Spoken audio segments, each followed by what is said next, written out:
This is the Lew Rockwell Show. It's great today to have as our guest Mr. Doug French.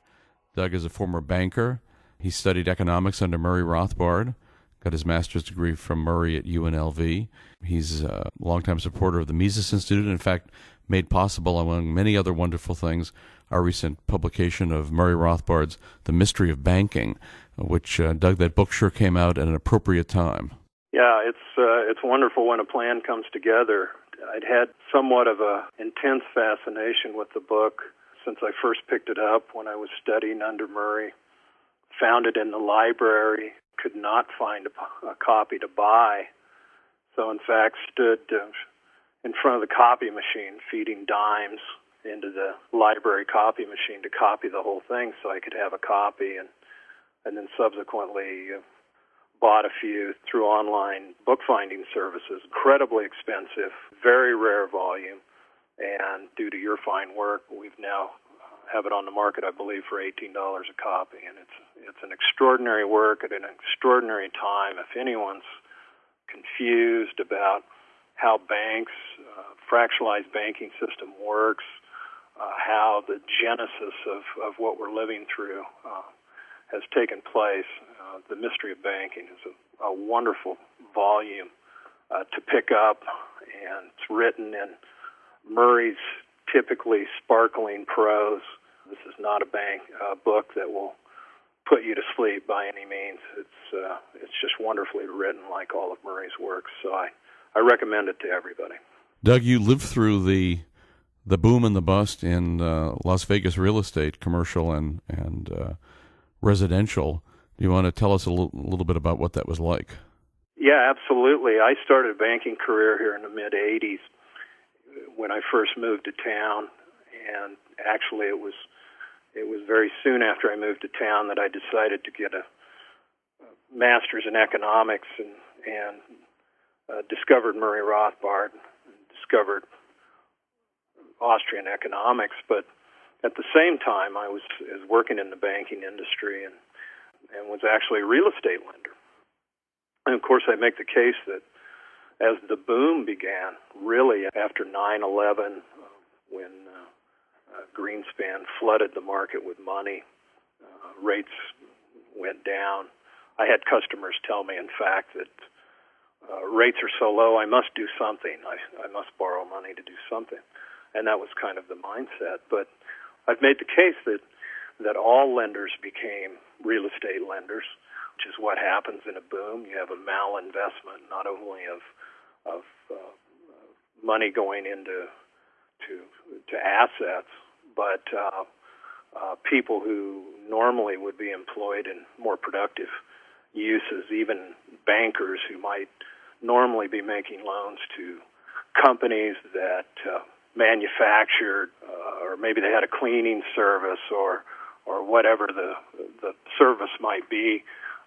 Everybody became a real estate lender. And as everybody became a real estate lender, it was not just in home mortgages, which is certainly the focus of the mainstream media right now for this meltdown, is the subprime mortgages, which certainly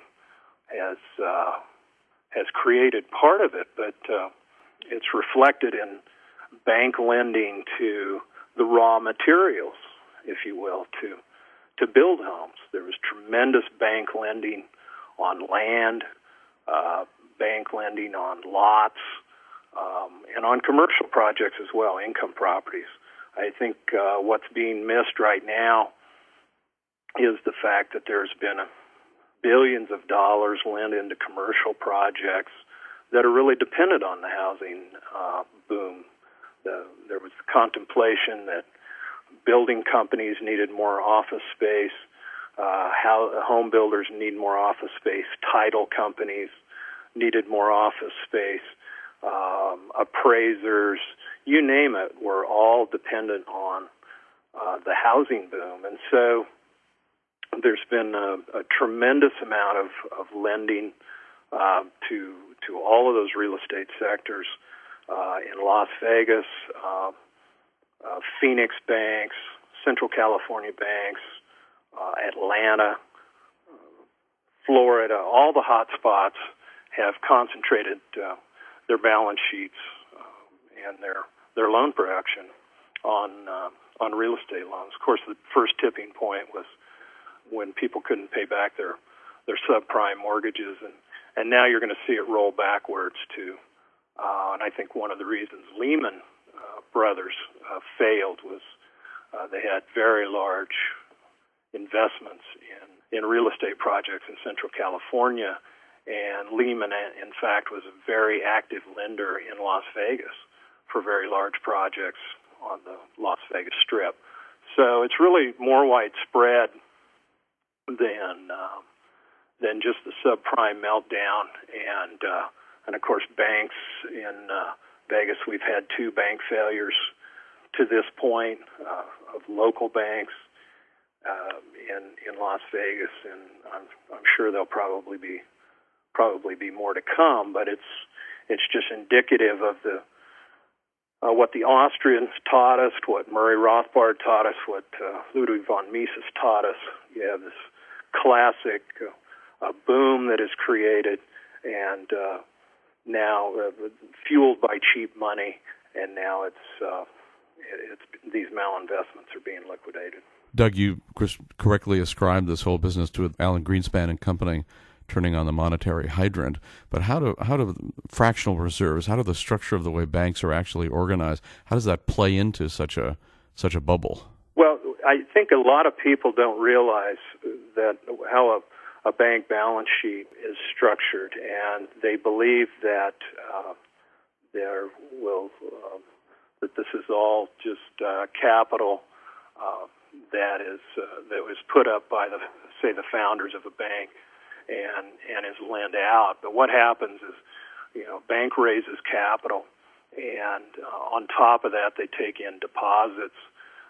Those deposits, for every $10 of deposits, 9 of it is lent out, or in some cases, the whole $10 is lent out.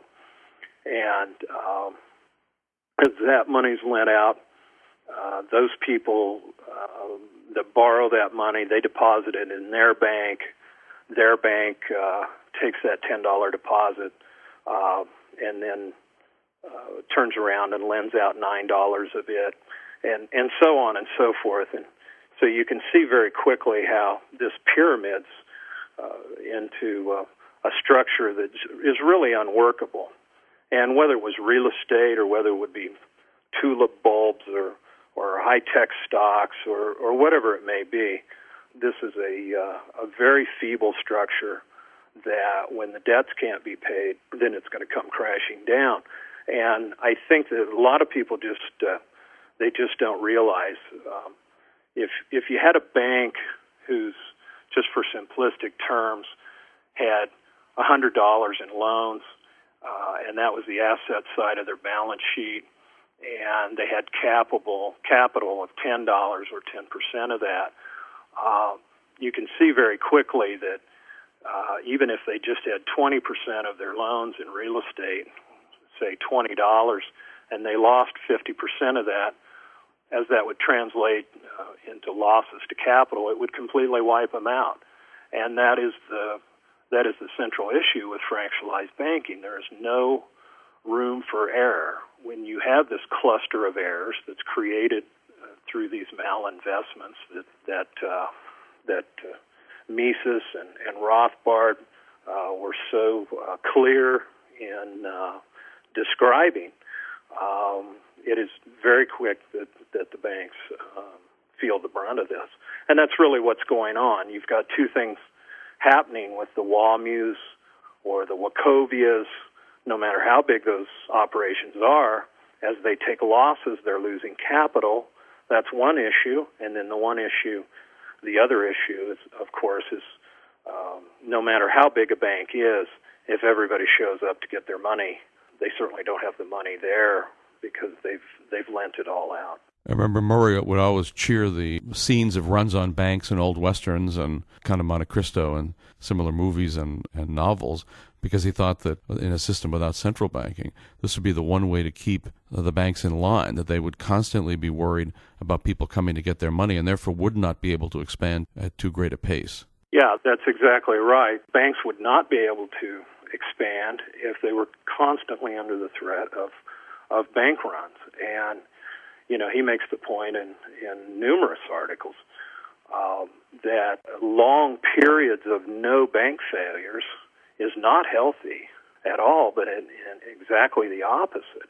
We should have frequent bank runs to keep banks honest. And even continuing in that tradition is Interest Rate Observer. He wrote just a couple weeks ago that what the world needs, we will say, are more and better panics. Let adjustments occur in nature's own time. Let government withdraw from the adjustment suppression business. And so, Jim Grant is even continuing Murray's tradition that, what the government is doing right now, certainly with their bailout plan or rescue plan or whatever you want to call it, is to try to suppress these adjustments. And Mises has made the case that when the government comes in and do this, all that happens is just the seeds are planted for the next boom and bust. Doug, it's funny, but I remember Murray telling me how excited he was to have a certain young banker in his classes at UNLV, and I also remember him telling me about a very smart young journalist from Barron's who had come to his apartment to meet him and to talk to him about economics, and that was Jim Grant. So both of you are carrying on the Rothbardian tradition, and I do want to mention that Doug is a wonderful writer, a very prolific writer. Take a look at his archive at LewRockwell.com, Douglas E. French. And Doug, thanks so much for being with us today and telling us about what's happening in the world that we wouldn't certainly learn about from the mainstream media. Well, thank you, Lew. It's been a pleasure to be with you. You've been listening to The Lew Rockwell Show, produced by LewRockwell.com, the best-read libertarian website in the world. If you'd like to advertise on this podcast or on the website, email advertise@LewRockwell.com. And thanks for listening.